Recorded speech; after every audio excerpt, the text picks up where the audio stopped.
So now we're up to week 14. It's the final week of the regular season, and it's rivalry week. That means we're going to have games across the country against traditional rivalries, and you never know what's going to happen in these games. You can have teams favored by tons of points, and their in-state rivalry comes up and bites them in the nuts. So it should be a fun week, but this week also has a lot of bearing both on the conference championship games and the playoffs.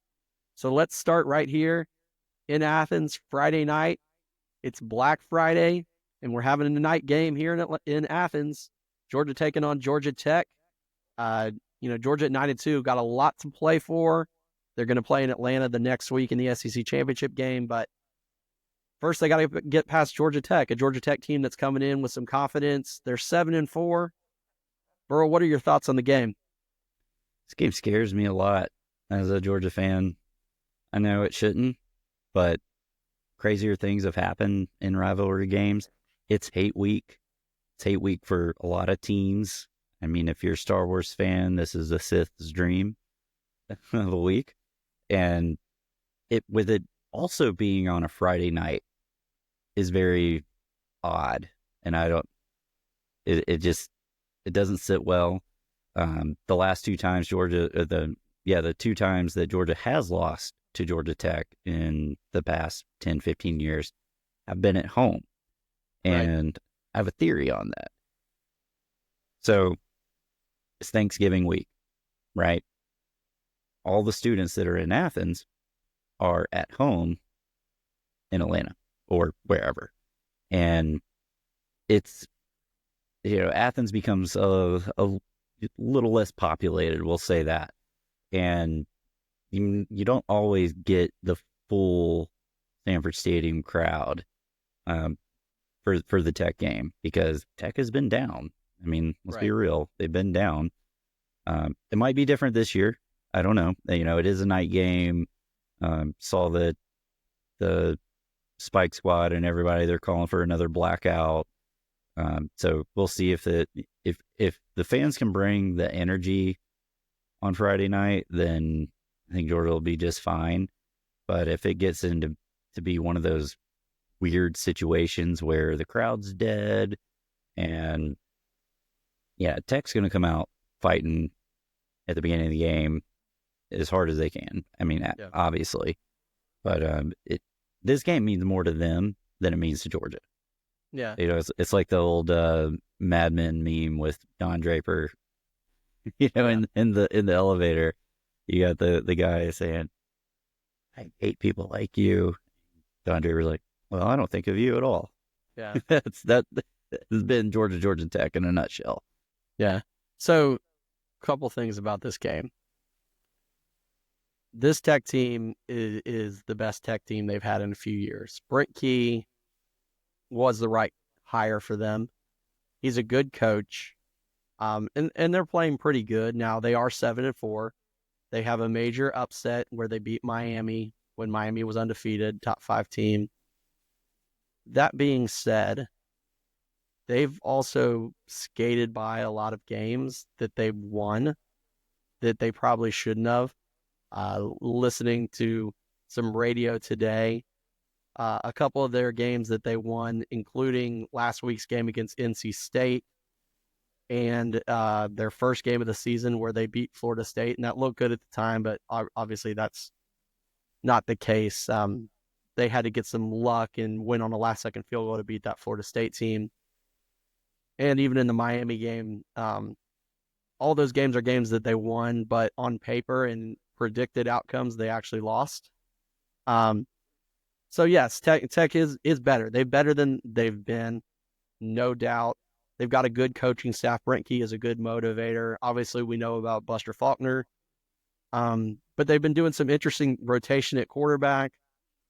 Haynes King's been hurt. He hurt his shoulder, and so they've kind of been rotating a lot. Haynes King's been coming in the game and running the ball, and then they've been putting in this freshman named Aaron Philo, who's been playing well to pass the ball. But it's an interesting rotation. I hear it's a good streaming service. Yeah. Well, Aaron Philo is from Athens. He played at Prince Avenue Christian. He was the quarterback there after Brock Vandegrift and actually won 2 state championships. They've still continued to play Haynes King, even though from what I understand, Haynes King can't really throw the ball down the field right now because he hurt his shoulder. So we'll see. I think for Georgia, I think the key is don't do what you did last week against Massachusetts. Tackling, because that's what Tech does. They run the ball. And stop giving up explosive plays. Right. Because that's ultimately what killed Georgia against Alabama. Right. Was explosive plays. Right. If they tackle, prevent those, it's a much different game. Yeah. And that's exactly what they needed to go do against Tech. And now we are a 19.5 point favorite. So right. And if you look at it from the other side, a lot of the focus has been, well, this is Georgia's defense has a little bit of issue. Their quarterback's playing well. Tech's secondary is not good. They don't cover well. They give up a lot of passing yards. So for a Georgia team that over the last couple of weeks has really kind of come into its own on the ability to move the ball from the quarterback position, this is another game that Carson Beck could potentially have a field day. So if Georgia... And we got some new receivers out there too. I mean, we saw Sokovie White this past week with the starters. Right, and Nitro Tuggle's getting some more action. Our boy, Nitro Tuggle. Right. And the good news for Georgia, I don't know if you've heard the news over the last couple of days, Colby Young's court case is moving forward. I think his hearing is on December 10th, but they have allowed him to start practicing with the team again. Now, he hasn't been reinstated, so he's not going to be playing in this game or in the SEC championship game, but potentially getting him back for the playoff. They also said that Roderick Robinson might finally make his debut potentially this week or the next week. Now, Branson Robinson's working back as well. Roderick Robinson coming back. Now, that would be huge. Yeah. That's so both literally and figuratively. Yeah. So Georgia is potentially looking at getting healthy, if not this week, potentially next week. They also said that Dylan Bell is probably going to be back this week. So you're going to get Dylan Bell back and Anthony Evans. So Georgia's potentially getting those guys back this week and potentially getting Roderick Robinson and Branson Robinson back next week. So 4 guys from your offensive backfield that have been missing for the last few weeks potentially back. And then potentially getting Colby Young back in the playoffs. So Georgia could potentially looking at, by the time they get to the playoffs, as the most healthy and complete team they've had all year. Yeah, it's almost like having a whole new offensive squad with the amount of players that will be getting back. That you haven't, a good portion of those guys you have not had almost the entire season. So I'm really looking forward to Roderick Robinson getting back there. Dude. It sucked that he got hurt. They said he was tearing it up in spring practice this year. Yeah. And he gives me those Derrick Henry vibes. Right. He's a bigger guy, he's a bigger stout guy. And yeah, I'm excited for him next year. I think Georgia's backfield next year is going to be really, really good. Oh, yeah. Between Frazier coming back for his second year, you get Roderick back, and now potentially Etienne may be coming back because he, missed a good portion of this year. If you got those 3 guys in the backfield, you arguably have the best backfield in the country. Yeah, hopefully we have a line that can block for it. That's the key. Okay, so we agree Georgia's going to win this game. Yep. I think Georgia wins. I don't know if they cover because that 19, 20 points is a big spread, but I think they win somewhere in the range of 15 to 17 points. I don't know if this is factually true, but I feel like it's true that whenever Georgia has a giant spread like this, they usually cover. Again, no facts to support that. Right. All right. The next really big game, rivalry game, is the game. I guess that's what they call it. Ohio State versus Michigan. And this is an interesting turn of events, or as Michael Scott would say, how the turntables have turned. Right.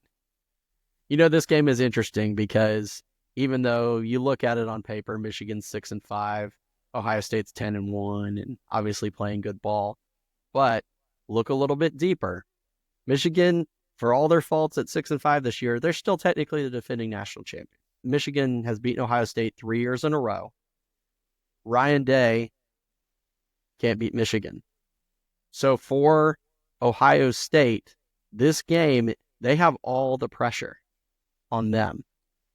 Michigan's going into this game with nothing to lose. They know they're not going to defend their title. They know they're not going to be back in the Big Ten championship. But what they do have is that same thing that Georgia had when we had that problem with Florida, is that if you're getting in your head that your rivalry is going to beat you every year, no matter when you have the better team or not, it can create problems. Yeah, we lived it, and that's why we'll never pull for Florida, even though we really do appreciate what they did this week. You know, the funniest thing is obviously we need those weird things to happen in Florida, and then ultimately Auburn. And I said to my neighbor, I never thought I would see Auburn fans rush the field, celebrate sending Georgia to the SEC championship game. That's good. That's good. You should leave it in. Yeah. That's a good one. Okay, so Ohio State is going to Michigan. I don't see any scenario where Michigan wins this unless Ohio State just benches everybody because they don't care. Or they totally crap the bed. Yeah. Yeah. I doubt they would do that because Ryan Day needs to win this. Right. He needs this win. He needs this to solidify everything. All the money they spent. We talked a lot about the money that Ole Miss spent. There's only one team who spent money like Ole Miss this year, and that's Ohio State. The difference is Ohio State had the roster already. For Ohio State, this is it. They need to win this game. They do. They're still going to play in the Big Ten championship. Otherwise, actually, they won't. That's wrong. If they lose this game, they won't be in the Big Ten championship game. Because if Indiana beats Purdue, they would have 2 Big Ten losses. Because if Indiana beats Indiana, will be in the Big Ten championship. So, they need this. They need to win this game. Okay, so that's a new carrot for Michigan. They are playing to spoil Ohio State's chances of getting into the Big Ten championship game, and ultimately getting that 2 seed. Right. So that being said, I agree with you. Ohio State's going to win the game. Yeah, I see that happening too. Next big rivalry game is the Iron Bowl. Now, this one has turned into a very intriguing matchup, especially after Bama loses to Oklahoma last week and Auburn winning last week. Can Auburn ride that momentum and do it 2 weeks in a row? I mean, this game always has those emotions, right? I mean, last year, Auburn was a miracle 4th and 31 play away from knocking off Bama last year. Auburn has all the motivation in the world to win this game. Like, not only is Alabama coming off this loss and Auburn is riding a big win, but it's just a chance for them to get a win over Alabama in DeBoer's first year, to be rid of Saban. If they come out and win this game this year, it could have serious ramifications for that rivalry going forward. Hugh Freeze, who's a little bit been on the hot seat already in his second year, is putting together a pretty good recruiting class. And if they can get some momentum in state Alabama and pull some guys in, maybe that helps kind of turn the tide a little bit, Yeah, we'll see. I mean, it is at Alabama, so they don't have to worry about playing at old haunted Jordan-Hare Stadium. So that's going to help Alabama out a lot. I don't see Auburn winning this game, especially with it being in Tuscaloosa and Bama coming off that terrible loss. They're going to be out to prove something. Jalen Milroe will be out to prove something, if nothing else. Yeah.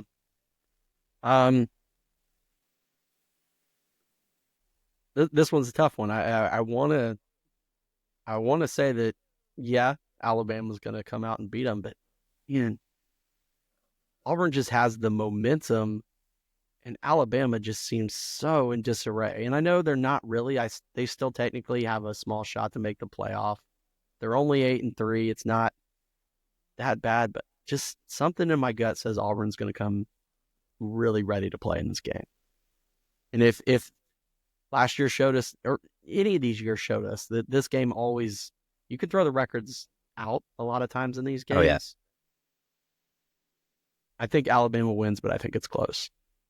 Yeah, if there was ever a game that you could throw out the records, it's the Iron Bowl. Easily. Maybe the next game we're going to talk about too. Maybe. The next game being the Egg Bowl, Ole Miss and Mississippi State. Not always the best teams, but man, this game's always fun because they just absolutely do not like each other in this game. And no doubt, you've always had great, colorful characters in this game. Mike Leach, Lane Kiffin, the guy pretending to be the dog and peeing, and just all the stuff that happens. It's just one of those fun games. And for Kiffin, this game, they need to win. They need to not lose this game because otherwise, this mercenary team that he built that has failed already a couple times, they're going to have to go back to the drawing board because playing just to beat Georgia once didn't work for them to be successful overall. Yeah, this is also one of those weird, day of the week games. They're playing on Friday at 3:30. It's at Ole Miss, so that bodes well for Ole Miss. Obviously, we've seen how well they play at home. And they don't have to be with all the cowbells. That's good for everybody. Right. Unless you got a fever. But yeah, I think Ole Miss take care of business. I mean, they're a 26-point favorite in this game. Yeah. Yeah, give me Ole Miss. Give me Ole Miss. All right, heading over to the Carolinas. You got the old battle of Clemson versus South Carolina. Does this game have a name? Something with the Palmetto State, I'm sure. But I don't know. Let's see, just looking it up here. Okay, this might be the lamest name of a game I've ever heard. Palmetto Bowl. Ooh. Gotta love those South Carolina Palmetto leaves. They be sure to put them on everything. I mean, if that doesn't get you excited for a football game, then I don't know what you're doing. But this will actually be a game to watch. I know definitely, from the playoff standpoint, this is a must-win for Clemson. South Carolina might be the hottest team in the country, and if they win this game, they have an outside shot to still make the playoff. They absolutely do, especially if you consider that the ACC is fighting to get 2 teams in, and if they do, then that potentially is one less bid for the SEC. If South Carolina can knock off Clemson here, and if something happens and Miami drops a game or SMU drops a game, you're potentially looking at South Carolina being that 4th team in from the SEC, even if the other games hold serve, because they will have, some really good wins and they've just been playing great ball down the stretch. Still hard to overlook some of their early season mistakes. They had some bad losses early in the year, but South Carolina's playing really well. Lenora Sellers has turned into, I think, one of the best quarterbacks in the SEC just by his play this year. Early in the year, he was originally criticized as just a guy who wanted to run, but he's turned into a very, very, very good passer in addition to his running game. And South Carolina's defense is awesome. They're just playing so cohesive ball.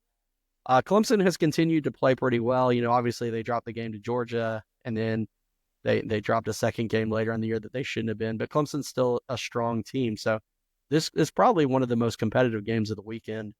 I don't know. Yeah, I actually think this is the most compelling game of the weekend. Yeah. Well, this and the Texas A&M game are up there. At least in terms of stakes, right?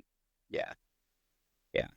I think give me South Carolina in this game. It's a 2.5 point spread. in favor of Clemson, and that's probably just because they're at home.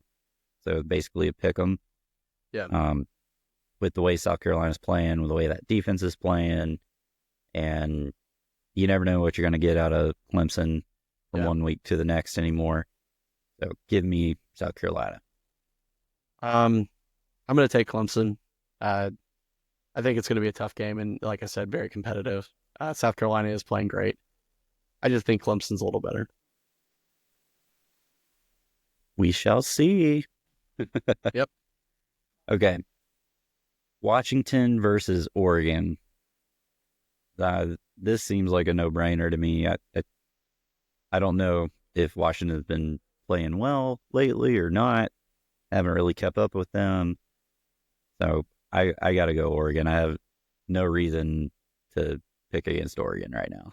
Yeah, I think Oregon wins this game. They're the better team. The unique part about it was that Washington beat Oregon twice last year, both in the regular season and in at the time the Pac-12 championship game, and then of course Washington went on to play in the national championship game, and keep Oregon out. And Oregon was kind of viewed as the stronger team last year, with Bo Nix. So once again, it's a rivalry game. There's going to be high stakes, but I think Oregon gets the victory here, moves on. The only way they don't is if they're looking ahead to next week in Ohio State. Yeah, I agree. Crazy Big Ten matchup there. Yep, Big Ten. The Big You gotta 10. love Big Ten country. West Coast The football. Pacific Northwest. All right, and going into but probably the most compelling game of the weekend, Texas versus Texas A&M. Winner gets a shot at the SEC championship. It's at Texas A&M. That crowd is going to be crazy. Night game, first time playing since 2011. Yep, these were the teams that hated each other so much that Texas A&M left the Big 12 to get away from Texas, and they stopped their rivalry that had been around for like 100 years. Mm-hmm. It's very interesting. These schools really do not like each other.